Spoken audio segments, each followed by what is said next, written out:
యోగి ఆదిత్యనాథ్ మీద మల్లికార్జున ఖర్గే చాలా దారుణమైన కామెంట్స్ చేశారు. అయితే యోగి ఆదిత్యనాథ్ గారు కూడా రిటార్ట్ ఇచ్చారు. రజాకార్లు నీ గ్రామాన్ని కాల్చేసి నీ తల్లిని సోదరిని హత్య చేసినా సరే ఆ విషయాన్ని కాంగ్రెస్ అధ్యక్షుడు మల్లికార్జున ఖర్గే ఎలా వదిలేస్తాడు అని చెప్పి సీఎం యోగి ఆదిత్యనాథ్ గారు ప్రశ్నించారు. అసలు ఏం జరిగింది అంటే అండి, ఎన్నికల సభలు వరుసగా మన భారతదేశంలో కొన్ని రాష్ట్రాలలో జరుగుతూ ఉన్నాయి. ఫర్ ఎగ్జాంపుల్ మహారాష్ట్ర ఫుల్గా అండి ఎలక్షన్ హడావిడి చాలా కనిపిస్తోంది మహారాష్ట్రలో. అందులో ఎన్నికల సభలో మల్లికార్జున ఖర్గే మాట్లాడుతూ యోగి ఆదిత్యనాథ్ గారిని విమర్శిస్తూ, కొందరు ఒకవైపు కాషాయ దుస్తులు ధరిస్తూనే ఇంకోవైపు విడిపోతే మన దేహాలు ముక్కలైపోతాయి అని చెప్పి విద్వేషపూరితమైన వ్యాఖ్యలు చేశాడు యోగి ఆదిత్యనాథ్. జుట్టు లేని నున్నటి తలతో ఉంటారు కొందరు, సాధువుల వేషంలో ఉంటారు, కానీ వాళ్ళు రాజకీయ నాయకులు ముఖ్యమంత్రులు కూడా అవుతారు. నిజమైన యోగి ఎప్పుడూ రాజకీయాలకు దూరంగా ఉంటాడు అని చెప్పి మల్లికార్జున ఖర్గే గారు వ్యాఖ్యలు చేశారు. నిజానికంటే డైరెక్ట్ గా యోగి ఆదిత్యనాథ్ పేరు అనకుండా ఇండైరెక్ట్ గా చేసినటువంటి వ్యాఖ్యలు అన్నమాట. యోగి ఆదిత్యనాథ్ గారు కాషాయ దుస్తులు ధరించి ఉంటారు, అలాగే నున్నటి తలతో ఉంటారు కదా, జుట్టు లేకుండా ఉంటారు కదా. సో ఇండైరెక్ట్ గా యోగి ఆదిత్యనాథ్ గారి పేరు ప్రస్తావిస్తూ మల్లికార్జున ఖర్గే మాట్లాడిన మాటలు అన్నమాట ఇవన్నీ కూడా. అయితే యోగి ఆదిత్యనాథ్ గారు మహారాష్ట్రలోని అచల్పూర్ అక్కడ జరిగినటువంటి ఎన్నికల ప్రచారంలో పాల్గొన్నారు. అక్కడ యోగి ఆదిత్యనాథ్ గారు మల్లికార్జున ఖర్గేపై విమర్శలతో ఎదురుదాడి చేశారు, విరుచుకుపడ్డారు. యోగి ఆదిత్యనాథ్ గారు ఏమన్నారంటే, భారత యూనియన్ లో చేరడానికి హైదరాబాద్ సంస్థానం నిరాకరించింది. అయితే ఆ సంస్థానంలో నిజాం తరపున రజాకార్లు పోరాడారు. ఎవరి మీద? తిరగబడినటువంటి ప్రజల మీద. అప్పట్లో హైదరాబాదు సంస్థానంలో భాగంగా ఉన్న కర్ణాటకలోని కొన్ని ప్రాంతాలలో కూడా ఘర్షణలు జరిగాయి. 1948లో జరిగిన ఆ ఘర్షణలలో బీదర్ ప్రాంతంలోని మల్లికార్జున ఖర్గే గారి గ్రామం కూడా రజాకార్ల దాడికి గురయ్యింది. నిజాం కాలం నాటి విశేషాలను ఒక్కసారి గుర్తు చేసుకోండి. అసలు మల్లికార్జున ఖర్గే ఎటువంటి నీచమైన వ్యాఖ్యలు చేశారో అర్థమవుతుంది. మనం విడిపోకూడదు, కలిసి ఉండాలి అని చెప్పి మేం చెప్తూ ఉన్నాం, కానీ మల్లికార్జున ఖర్గే కలిసి ఉండాలి అన్నటువంటి మాటనే విమర్శిస్తున్నాడు ఆయన. ఆనాడు మల్లికార్జున ఖర్గే గ్రామంలో 1948లో రజాకార్లు ఎన్ని అకృత్యాలకు ఒడిగట్టారన్నది మల్లికార్జున ఖర్గే బాల్యంలో చోటు చేసుకున్నటువంటి ఆ విషాదకరమైన సంఘటనలు మల్లికార్జున ఖర్గేకు తెలియవా? తెలుసు ఆయనకు. ముస్లిముల ఓట్లు పోతాయి అన్న భయంతో మల్లికార్జున ఖర్గే అప్పటి విషయాలను, భారతదేశం కోసం ఆయన కుటుంబం చేసినటువంటి త్యాగం గురించి కూడా ఖర్గే ఎక్కడ ప్రస్తావించరు. అసలు మల్లికార్జున ఖర్గే తన గ్రామాన్ని, తన కుటుంబాన్ని, హిందువులను తగులబెట్టిన రజాకార్లను విమర్శించాలి, వాళ్లపైన ఆగ్రహం తెచ్చుకోవాలి. అలా కాకుండా మా మీద కోపం తెచ్చుకుంటే ఎలా? అంతేకాదు, మహారాష్ట్రలో మహా వికాస్ ఆఘాడి అధికారంలో ఉన్న టైంలో మీరు గమనించండి, అంటే కాంగ్రెస్ పార్టీ అధికారంలో ఉన్న టైంలో మీరు గమనించండి, లవ్ జిహాదులు, ల్యాండ్ జిహాదులు వీటన్నింటికి అడ్డాగా మారింది మహారాష్ట్ర. ఇదండి యోగి ఆదిత్యనాథ్ గారు మాట్లాడినటువంటి మాటలు. మల్లికార్జున ఖర్గే గారిని ఉతికారేశారు తన విమర్శల ద్వారా. అయితే అండి, కలిసి ఉండాలి, అందరము విడిపోకూడదు అన్న ఆలోచనను యోగి ఆదిత్యనాథ్ గారు చెప్పారు. అలాగే నరేంద్ర మోదీ గారు చెప్తున్నారు. ఈ వ్యాఖ్యల మీద ఈ మధ్య కాంగ్రెస్ పార్టీ వారు విమర్శలు గుప్పిస్తూ ఉన్నారు. అయితే అండి, హిందువులు ఏకం కావాల్సిన అవసరం ఉంది అని చెప్పి రామభద్రాచార్య స్వామివారు కొన్ని వ్యాఖ్యలు చేశారు. తెలుసు కదా మీకు రామభద్రాచార్య స్వామివారు ఎవరు? అయోధ్య కేసులో సుప్రీంకోర్టుకు వెళ్లి సాక్ష్యం ఇచ్చారు. చాలా విషయాలు ఆయన మాట్లాడారు. వారి గురించి మనము, అంటే వారి జీవితం గురించి మనం 2-3 సందర్భాలలో మన ఛానల్స్ లో మనం మాట్లాడుకున్నాం కదా. వారు ఏమన్నారంటే, ఈ సందర్భంగా విడిపోతే మన దేహాలు ముక్కలైపోతాయి అని ఉత్తరప్రదేశ్ ముఖ్యమంత్రి యోగి ఆదిత్యనాథ్ చేసిన వ్యాఖ్యలను నేను పూర్తిగా సమర్థిస్తున్నాను. యోగి ఆదిత్యనాథ్ చెప్పింది వాస్తవం. మనం ఎప్పటికీ విడిపోకూడదు. మనం ఒక్కటిగా ఉంటే ఎవ్వరూ మనకు హాని తలపెట్టలేరు. శాఖాపరంగా హిందువులలో ఎన్ని తేడాలు ఉన్నా సరే హిందువులంతా ఏకం కావాల్సిన తరుణం ఆసన్నమయ్యింది. కలిసి ఉండండి అని చెప్పి జగద్గురు రామభద్రాచార్య స్వామి వారు వ్యాఖ్యానించారు. సో దీనికి సంబంధించినటువంటి చర్చ దేశవ్యాప్తంగా నడుస్తోందండి. ఎందుకంటే కలిసి ఉందాం ఈ హిందువులందరూ కలిసి ఉండాలి అన్నటువంటి చర్చ ఎక్కడి నుంచి వస్తోందంటే, అసలు ఎందుకు వస్తోంది అంటే, ఎంపీ ఎలక్షన్స్ టైంలో కాంగ్రెస్ పార్టీ నరేంద్ర మోదీ గారిని టార్గెట్ చేస్తూ ఆయన అసలు అననటువంటి వ్యాఖ్యలకు నరేంద్ర మోదీ గారిని బలిపశువును చేయాలని చెప్పి విశ్వ ప్రయత్నం చేశారు. తెలంగాణలో ఉన్నటువంటి రాజకీయ నాయకులు కూడా చాలా చాలా అబద్ధ ప్రచారాలు చేశారు. కాంగ్రెస్ నాయకులు ముఖ్యంగా రిజర్వేషన్స్కి సంబంధించి భారతీయ జనతా పార్టీ గనక కేంద్రంలో వస్తే, అంటే నరేంద్ర మోదీ గనక కేంద్రంలో మళ్ళీ ప్రధానమంత్రి అయితే ఎస్సీలు, ఎస్టీలు, బీసీలు మీ అందరి రిజర్వేషన్ రద్దు చేసేస్తాడు మోడీ అని చెప్పి పచ్చి అబద్ధాలు ప్రచారం చేశారు. అసలు మోడీ ఎక్కడా ఆ మాట అనలేదు, అమిత్ షా ఎక్కడా ఆ మాట అనలేదు అనని విషయాలను ఫుల్గా ప్రచారం చేసి ఎస్సీలు, ఎస్టీలు, బీసీలు వీళ్ళందరికీ భారతీయ జనతా పార్టీని,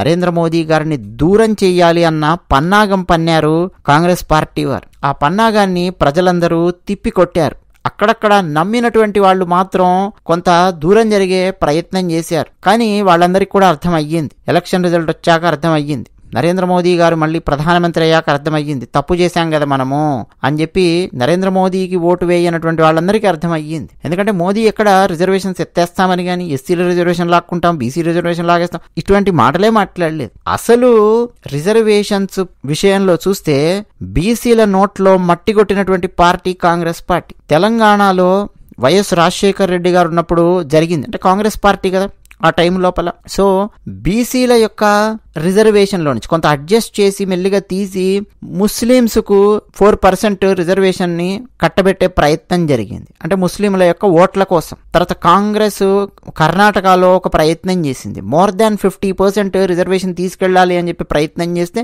సుప్రీంకోర్టు నెత్తి మీద మొట్టికాయలేసి కర్ణాటక కాంగ్రెస్ ను అక్కడ కూర్చోండ్రా నాయన, మోర్ దాన్ 50% ఇక రిజర్వేషన్సే ఇస్తే ఇక ఓపెన్ కేటగిరీలో లేదు జనరల్ కేటగిరీలో కాంపిటీషన్లో తమ నాలెడ్జ్తో, తమ స్కిల్స్తో ఎవరైనా ఒక చదువు ఎలా చదువుకుంటారో, ఒక ఉద్యోగం ఎలా చేస్తారు గవర్నమెంట్ది, 50% వరకు ఆపుదాం రిజర్వేషన్స్, అన్ని రిజర్వేషన్స్ 50% లోపల పెట్టుకోండి అని చెప్పి సుప్రీంకోర్టు చెప్పింది. లేకపోతేనా రిజర్వేషన్స్ పేరు మీద ఇష్టం వచ్చినట్టు తాయిలాల్లాగా పనిచేసేసి అంబేద్కర్ గారి రాజ్యాంగంలో ఎక్కడ మతపరమైన రిజర్వేషన్ అనేది లేదండి, ఎక్కడ లేదు. రాజ్యాంగం మొత్తం మీరు ఆమూలాగ్రం పరిశీలించండి, మతపరమైన రిజర్వేషన్ అన్న కాన్సెప్టే లేదు భారతీయ రాజ్యాంగంలో. అంటే అటువంటిది మతపరమైన రిజర్వేషన్ ని కూడా తీసుకొచ్చే సాహసం చేశారు, అటువంటి పిచ్చ ప్రయత్నాలు చేశారు కాంగ్రెస్ పార్టీ వారు. దుస్సాహసం అది. ఎట్లా తీసుకొస్తారు? 50% లోపే తీసుకురావాలంటే ఏం చేయాలి? బీసీల రిజర్వేషన్ ఆల్రెడీ ఉంటుంది కదా, కొన్ని కులాలను, బీసీ కులాలను మెల్లిగా తొలగించడమో, వాళ్ళకి తక్కువ వచ్చేటట్టు చేయడమో, ఏదేదో చేసి అక్కడ అడ్జస్ట్ చేసే ప్రయత్నం చేయడం అనమాట.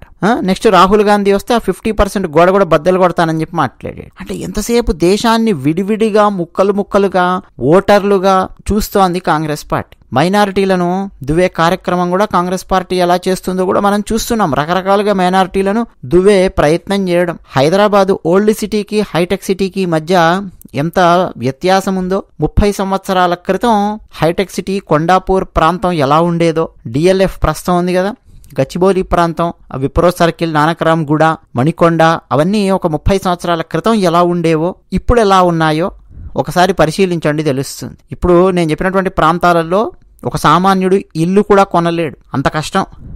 ఒక ఫ్లాట్ కొనాలంటే, ఇండిపెండెంట్ హౌస్ కాదు, ఒక ఫ్లాట్ కొనాలి అని అంటే చాలా కష్టం. డెవలప్మెంట్ కూడా అలాగే ఉంది. ఇళ్ళు, అక్కడ రకరకాల హాస్పిటల్స్, షాప్స్, ఎన్ని ఉండాలో అన్ని ఉన్నాయండి, సమస్తం ఉన్నాయి. అట్లా డెవలప్ అవుతూ వచ్చాయి నేను చెప్పినటువంటి ప్రాంతాలు. ఎగ్జాంపుల్ చెప్తున్నాను, చాలా ప్రాంతాలు చెప్పగలం మనం. నిజాంపేట ఏరియా చూడండి, 30 years బ్యాక్ ఎలా ఉండేదో చూడండి. ఇప్పుడు మీరు మెయిన్ ఆ నిజాంపేట రోడ్ ఉంటుంది కదా, అక్కడి నుంచి లోపలికి వెళ్తూ ఉండండి, ఎన్ని షాప్స్ ఉంటాయి లెఫ్ట్ అండ్ రైట్ మీరు చూస్తుంటే. ఒకప్పుడు ఎలా ఉండేది అనుకున్నారు? కుకట్పల్లి ఏరియా, కేపీహెచ్బి ఏరియా, ఎంత అద్భుతమైనటువంటి డెవలప్మెంట్ ఉందో మీరు చూడొచ్చు. ఓల్డ్ సిటీ చూడండి ఎలా ఉందో. వెళ్ళండి ఒకసారి ఓల్డ్ సిటీలోకి. బార్కాస్ వెళ్ళండి, చాంద్రాయణగుట్ట వెళ్ళండి, యాకత్పుర వెళ్ళండి, డబ్బీపుర వెళ్ళండి, చార్మినార్ దగ్గరికి వెళ్ళండి, చూడండి ఒకసారి లోపల ఎట్లుంటుందో అక్కడ పరిస్థితి. డిఫరెన్స్ ఎక్కడుందండి ఆలోచించండి. అక్కడ మొత్తం ఓవైసీ వాళ్ళ సామ్రాజ్యమే అంటారు కదా, ఎగ్జాక్ట్లీ అండి. కాంగ్రెస్ పార్టీ భావజాలమే ఉంటుంది వాళ్ళల్లో కూడా. అత్యధికంగా భారతదేశాన్ని పరిపాలించినటువంటి పార్టీ, మన దేశానికి స్వాతంత్రం వచ్చాక కాంగ్రెస్ పార్టీ. అత్యధికంగా ఆంధ్రప్రదేశ్ రాష్ట్రాన్ని, అంటే తెలంగాణ ఆంధ్రప్రదేశ్ కలిసి ఉన్నటువంటి ఆంధ్రప్రదేశ్ రాష్ట్రాన్ని అత్యధికంగా పరిపాలించినటువంటి పార్టీ కాంగ్రెస్ పార్టీ, అత్యధిక సంవత్సరాలు. ఎట్లా ఉందండి మరి ఓల్డ్ సిటీ? ఎందుకు టచ్ చేయలేకపోయారు? ఎందుకు బాగు చేయలేకపోయారు? భయం.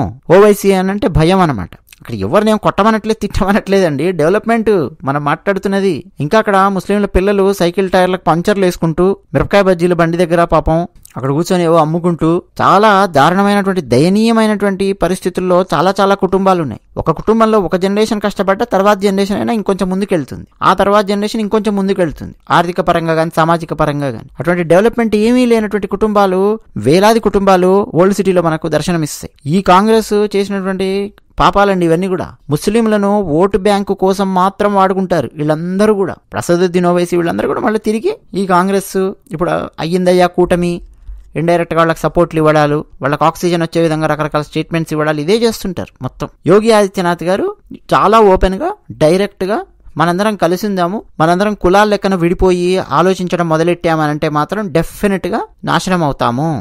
సో మనం నాశనం అవ్వకూడదు అనంటే మనందరం కలిసి ఉండాలి, ఐకమత్యంతో ఉండాలి, కలిసి ఉండాలి అని చెప్పి యోగి ఆదిత్యనాథ్ గారు పిలుపునిస్తున్నారు. నరేంద్ర మోదీ గారు పిలుపునిస్తున్నారు. తరుణం ఆసన్నం అయ్యింది. ఖచ్చితంగా అందరూ కలిసి ఆలోచించాల్సినటువంటి తరుణం ఆసన్నం అయ్యింది. కుల గణన అని చెప్పి చేస్తున్నారండి ఈ కాంగ్రెస్ పార్టీ వాళ్ళు. తెలంగాణలో సమగ్ర కుటుంబ సర్వేలో కులాలు చెప్పండి అని చెప్పి యాడ్ చేశారు. మళ్ళీ కొంతమంది హైకోర్టుకి వెళ్ళి గోలగోల రచ్చరచ్చ చేసేసరికి సరే కులం ఆప్షనల్, ఇష్టం ఉంటే చెప్పండి లేకపోతే లేదు, నో క్యాస్ట్ నో రిలీజన్ అని చెప్పి కూడా 2 కాలమ్స్ యాడ్ చేస్తున్నాము అని చెప్పి ఏదో చెప్పారు. ఎందుకండి ఇవన్నీ? ఏ కులాల వాళ్ళు ఎంతెంతమంది ఉన్నారో తెలుసుకొని నెక్స్ట్ ఆయా కులాలను, అంటే ఎక్కువ పర్సెంటేజ్ ఉన్నటువంటి కులాలను దువ్వితే ఎక్కువ ఓట్లు పడతాయి కాబట్టి ఆ కోణంలో ముందుకెళ్ళాలి అన్నటువంటి ప్రయత్నం అనమాట కాంగ్రెస్ పార్టీ. అంతకుమించి ఇంకేం లేదు. లేకపోతే కులాల అవసరం ఏముందండి ఈ రోజుల్లో? నువ్వు ఎస్సీయా, ఎస్టీయా, బీసీయా, ఓసీయా సరిపోదా ఒక రిజర్వేషన్ ఇవ్వడానికి? అంతకుముందు అదే కదా అడిగేవాళ్ళు. అసలు నిజం చెప్పాలంటే కులాలకు సంబంధించిన కన్నా 1930లో అండి బ్రిటిషర్స్ ఉన్నప్పుడు జరిగింది. బ్రిటిష్ వాడు ఉన్నప్పుడు చేశాడు. మళ్ళీ తర్వాత ఎప్పుడు కులగణన చేద్దాం కులాలు అన్నటువంటి ఆలోచన ఎప్పుడు రాలా. ప్రతి 10 సంవత్సరాలకు ఒకసారి జనాభా లెక్కలు తీసేటప్పుడు కూడా నీ కులం ఏంటి అని చెప్పి ఎవడు అడగడు, ఎవడు రాయడు. ఆ కాలం లేదు అసలు. నువ్వు ఎస్సీ, ఎస్టీ, బీసీ నువ్వు వెళ్ళు, డైరెక్ట్గా వెళ్ళి ఎంఆర్ఓ ఆఫీస్ అక్కడ సర్టిఫికేట్ తెచ్చుకో. ఇప్పుడు ఇంకా దాన్ని స్ట్రీమ్ లైన్ చేసి పెట్టారు ఆ ప్రాసెస్ని. మా చిన్నప్పుడేమో అని లంచాలు ఇవ్వాల్సి వచ్చేది, అటెండర్కి లంచాలు ఇవ్వాల్సి వచ్చేది, 10 రూపాయలు 20 రూపాయలు ఒక్కొక్కడికి ఇచ్చి తీసుకునే పరిస్థితి ఉండేది. ఇప్పుడు అది కూడా లేదు. క్యాస్ట్ సర్టిఫికేట్ తీసుకోవాలి అని అంటే చాలా ఈజీ, స్ట్రైట్ ఫార్వర్డ్ ప్రాసెస్. నేనే చెప్తా కావాలని చెప్పమంటే ₹1 లంచం అక్కర్లేదు. నువ్వు ఎస్సీయా, ఎస్టీయా, బీసీయా ఆ సర్టిఫికేట్ తీసుకో, ఇస్తారు కదా వాళ్ళు వెరిఫై చేసి. ఆ సర్టిఫికేట్ తీసుకొని అది నువ్వు సబ్మిట్ చేసుకో. కాలేజీలలో నీకు ఆ రిజర్వేషన్ కోటాలో వెళ్ళాలన్నా, జాబ్లో వెళ్ళాలన్నా, దట్స్ ఇట్. మళ్ళీ ఒక్కొక్కరి కులాలు ఎన్ని ఉన్నాయి, ఈ కులాలు ఎన్ని ఉన్నాయి, ఆ కులాలు ఎన్ని ఉన్నాయి అంటే తక్కువ నెంబర్ ఉన్నటువంటి కులాలన్నింటినీ గాలికి వదిలేసేసి ఏ కులాలు ఎక్కువ నెంబర్ ఉన్నాయో చూసుకుంటూ ఆయా కులాలకు ఏమైనా సరే తాయిలాలు ఇచ్చి దాన్ని ఓట్ల రూపంలో ఎలా మార్చుకోవాలనేది కాంగ్రెస్ పార్టీ యొక్క ఆలోచన. మోదీ గారు, యోగి గారు వీళ్ళందరూ ఏం చెప్తున్నారు? అసలు కులాల లెక్కన ఆలోచించకండి, ఒక ధర్మం లెక్కన ఆలోచించండి అని చెప్పి వాళ్ళు చెప్తున్నారు. బ్రిటిషర్స్ మన దేశానికి వచ్చినప్పుడు ఆ కులం మీద దాడి చేద్దామా, ఈ కులం మీద దాడి చేద్దామా అట్లా చూడలేదండి. వాడు ఎప్పుడు కూడా కులాల లెక్కన చూసి దాడి చేద్దామని చూడలా. వాడు ఫస్ట్ లోపల రావడం మనల్ని అందరినీ నల్ల చర్మంగాళ్ళు, గోధుమ రంగు చర్మంగాళ్ళు అన్నట్టు కోణంలోనే చూశాడు వాడు. మనలో కొంతమంది ఎంత తెల్లగా ఉన్నా కానీ వాడికి అలాగే కనిపిస్తారు. అలాగే మనం చదువు సందెలు లేని వాళ్ళలాగా, అనాగరికుల్లాగా ఆ తెల్లవాళ్ళకి అట్లా కనిపించేవాళ్ళని. తర్వాత మన భారతదేశం మీద చాలా చాలా దాడులు జరిగాయి. ఎందరెందరో తీవ్రవాదులు వచ్చి దాడులు చేయడం చేశారు. వాళ్ళు ఎప్పుడన్నా ఏ కులాల వాళ్ళు ఉన్నారు అని చెప్పి కులాల లెక్కలేసుకొని దాడి చేశారనుకున్నారా? లేదు. వాళ్ళు ఎంతసేపు మనల్ని చూసే కోణం ఎట్లా ఉంటుందో మీకు తెలుసు. ఇంకా మన దగ్గర అండి వేరే వేరే దేశాలలో ఉన్నటువంటి వాళ్ళు కూడా కులాలు లెక్కన రకరకాల ఏంటంటో చేస్తుంటారు. సో యోగి ఆదిత్యనాథ్ గారు అందరు కలిసి ఉందాము, కలిసి ఆలోచిద్దాము, కలిసి ఉండండి, విడివిడిగా ఆలోచిస్తే సమస్య వస్తుంది, విడిపోతే సమస్య వస్తుంది అని చెప్పి యోగి ఆదిత్యనాథ్ గారు చెప్పినందుకు ఆయన మీద మల్లికార్జున ఖర్గే గారు రకరకాల విద్వేషపు వ్యాఖ్యలండి. కొంతమంది కాషాయ దుస్తులు ధరిస్తారు, జుట్టు లేకుండా నున్నటి తరతో ఉంటారు, సాధువుల విషయం వేస్తారు, కానీ వాళ్ళకి రాజకీయాలు అవన్నీ ఎందుకు, వాళ్ళ రాజకీయ నాయకులు ముఖ్యమంత్రులు అవుతారు, నిజమైన యోగి రాజకీయాలకు దూరంగా ఉంటాడు, ఇవన్నీ చాలా చాలా వ్యాఖ్యలు చేశారు. ఎందుకుంటాడండి నిజమైన యోగి రాజకీయాలకు? ఎవరు చెప్పారు? జనక మహారాజు గారు ఉన్నారు, రాజర్షి, ఆయన మహాజ్ఞాని రాజుగా ఉన్నారు. ఆయన యోగి, ఆయన యోగితో సమానం కాదు, డైరెక్ట్ యోగి ఆయన జనక మహారాజు గారు. అట్లా ఎందరో ఉన్నారు. అసలు రాజుల కాలం ఎందుకు, ఇప్పటి కాలం ఆలోచిద్దాం. వాజ్పేయి గారు, ఆయన కాషాయ దుస్తులు ధరించకపోయి ఉండొచ్చు, బ్రహ్మచారి, దాదాపు వారు కూడా ఒక సన్యాసి జీవితం లాంటిదే కదా వాజ్పేయి గారిది. నరేంద్ర మోదీ గారిది అదే జీవితం కదా. యోగి ఆదిత్యనాథ్ గారు కావచ్చు. ఎంతమంది అండి, మంచి జరుగుతుందా లేదా ఇది ఆలోచిస్తే సరిపోతుంది. యోగి ఆదిత్యనాథ్ గారేమి ఏకదండమో, ద్విదండమో, త్రిదండమో ధరించినటువంటి వారు కాదు. ఆ సాంప్రదాయంలో వారు లేరు, యతి సాంప్రదాయంలో లేరు. శంకర భగవత్పాదుల వారు ఉన్నారు యతి సాంప్రదాయంలో కదా, వారు ఉండి ఆ తర్వాత యతి సాంప్రదాయంలో ఏ విధంగా జీవించాలి అని చెప్పి వారు 4 విషయాలు చెప్పడము, వారు ఏకదండాన్ని ధరించడము శంకర భగవత్పాదుల వారు. ఆ తర్వాత అద్వైత కోణంలో నడిచినటువంటి వాళ్ళు ఏకదండాన్ని ధరించి యతి మార్గంలో నడిచినటువంటి మహనీయులు ఉన్నారు. అలాగే మధ్వాచార్యుల వారు ద్విదండం ధరించేవారు, ద్వైతము. ఆ తర్వాత వారి అడుగుజాడల్లో నడిచినటువంటి వారు మన మంత్రాలయ రాఘవేంద్ర స్వామి వారు ఉన్నారు. ఉడిపిలో మఠాలుంటాయి, ద్విదండాలు ధరించి మనకు కనిపిస్తారు యతీశ్వరులు. అలాగే రామానుజాచార్యుల వారు త్రిదండం. ఆ తర్వాత వారి అడుగుజాడల్లో నడిచినటువంటి ఎందరో జీయర్ స్వాములు ఎందరో ఉన్నారు, త్రిదండము ధరించి మనకు కనిపిస్తారు. వీరందరూ యతీశ్వరులు, యతి సాంప్రదాయంలో ఉన్నారు. ఎందుకు వీళ్ళ గురించి చెప్తున్నానంటారా? వాళ్ళెవరు ముఖ్యమంత్రి సీట్లో కూర్చుంటాను, రాజకీయాల్లోకి వస్తాను, రాజకీయ ప్రచారాలు చేస్తాను, ఎమ్మెల్యే అవుతాను, ఎంపీ అవుతాను అని చెప్పి వాళ్ళు ఎవ్వరు అనరండి. మీరు చూడండి, ఎప్పుడైనా ఆ సాంప్రదాయాలలో ఉన్నవారు ఎవరైనా ముఖ్యమంత్రులు అయినట్టు, ఎమ్మెల్యేలు అయినట్టు, ఎంపీలు అయినట్టు అసలు ఎవరు అవ్వరు. వాళ్ళు చిన్నజీర స్వామి వారు ఉన్నారు. వారు ఏమన్నా వెళ్ళి ముఖ్యమంత్రిగా పోటీ చేస్తారా, లేకపోతే ఎంపీగా పోటీ చేస్తారా, రాజ్యసభకు పంపిస్తే పోటీ చేస్తారా? ఎవరో ఒక జర్నలిస్ట్ అడుగుతున్నాడు మెదడు లేకుండా, రాజ్యసభకు పంపిస్తే వెళ్తారా? ఎవరిని ఏమడగల కూడా తెలియదు. యతి సాంప్రదాయంలో ఉన్నటువంటి వాళ్ళు ఎవ్వరు కూడా ఆ రాజకీయ పదవుల లోపలికి వెళ్ళి కూర్చోవాలి అటువంటి డైరెక్షన్ ఉండదు వాళ్ళకు. మిగతా మనకు సన్యాసాశ్రమం స్వీకరించినటువంటి వారు, రకరకాల సంప్రదాయాలలో ఉన్నటువంటి వారు మనకు చాలా మంది ఉన్నారు. కొన్ని సంప్రదాయాలు డెఫినెట్గా వాళ్ళండి అవసరమైతే ఎమ్మెల్యే అవుతారు, ఎంపీ అవుతారు, ముఖ్యమంత్రి అవుతారు, ఆర్థిక శాఖ మంత్రి అవుతారు, డెఫినెట్గా రాజ్యాంగబద్ధమైనటువంటి పదవుల్లోకి వస్తారు. అందులో ఏం సమస్య లేదు. సో ఇప్పుడు యోగి ఆదిత్యనాథ్ గారు ఈరోజు ఏదో కొత్తగా ఆయన రాజకీయాల్లోకి వస్తున్నారా? ఆల్రెడీ ఒకసారి సక్సెస్ఫుల్గా ముఖ్యమంత్రిగా పనిచేశారు, రెండోసారి సక్సెస్ఫుల్గా ముఖ్యమంత్రిగా పనిచేస్తున్నారు యోగి ఆదిత్యనాథ్ గారు. ఇప్పుడు ఆయనను కామెంట్ చేయవలసినటువంటి అవసరం ఏమొచ్చిందండి మల్లికార్జున ఖర్గే గారికి? ఎలక్షన్స్ వస్తున్నాయంటే చాలండి రకరకాల పిచ్చి పిచ్చి వ్యాఖ్యలన్నీ చేసేయడమే, విద్వేషపూరితమైన వ్యాఖ్యలు. మహారాష్ట్ర ఎన్నికలు ఉన్నాయి కదా, ఇష్టం వచ్చిన వ్యాఖ్యలు. సో ఇక వ్యాఖ్యలే వ్యాఖ్యలు. సో మొత్తానికండి యోగి ఆదిత్యనాథ్ గారు చెప్పింది, నరేంద్ర మోదీ గారు చెప్పింది గుర్తుపెట్టుకుందాము. కలిసి ఉండండి, విడివిడిగా ఉండొద్దు. విడివిడిగా ఉంటే నాశనం అవుతారు, కలిసి ఉంటే కలదు సుఖం. అది విషయం. ధన్యవాదాలు.